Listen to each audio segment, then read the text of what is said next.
Okay, so I'm going to demonstrate. This is Neil's Arts and Crafts. So I'm going to demonstrate how to use hot glue gun to make some of these. It's kind of cool.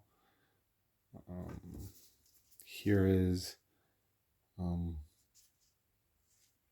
yeah, and it's basically a snake eating another snake. Heads to tail. So you can buy these at the dollar store. Has sparkles embedded, so it's kind of cool. Yeah, and so you kind of want to heat up the gun as much as you can. This is a hot glue gun, so second barrier is better, but you still have to be careful.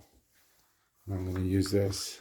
It's a silicone glove, bought at also Dollar Tree, and buy a new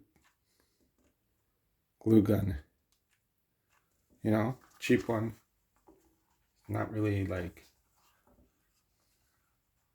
Don't use your mom's. I learned that one. And you know, this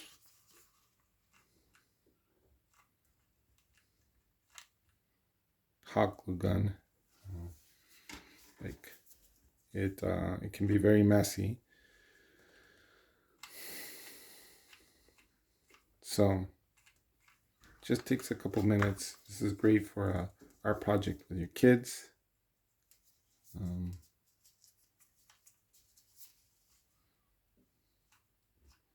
Just you can probably use 2 of these glue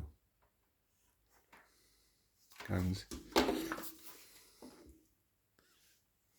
Yeah, so you just press it down, let it get into all the crevices.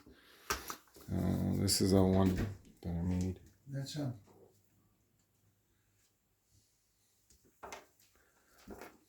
This is what I made too, and I put acrylic paint. Yeah, this one had a little bit of red, which makes it look cool. That's it. Neil's Arts and Crafts. Okay, so cool. Here's gonna be my big reveal. Cool. Okay, here's gonna be the big reveal. So hopefully came out good. So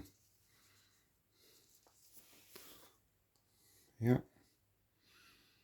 There you see. Picked up all the little crevices. Still have a technique to master. This one with some glazing of acrylic. Actually stays on there pretty good. Actually looks a little bit better. And the heads are good. There's one head. There's another one of the snake. And I got this 3D printed. I didn't make it 3D myself, but I got it 3D printed and kind of just pushed it in there. Made a negative, and then that. So there's Neil's Arts and Crafts. Cool.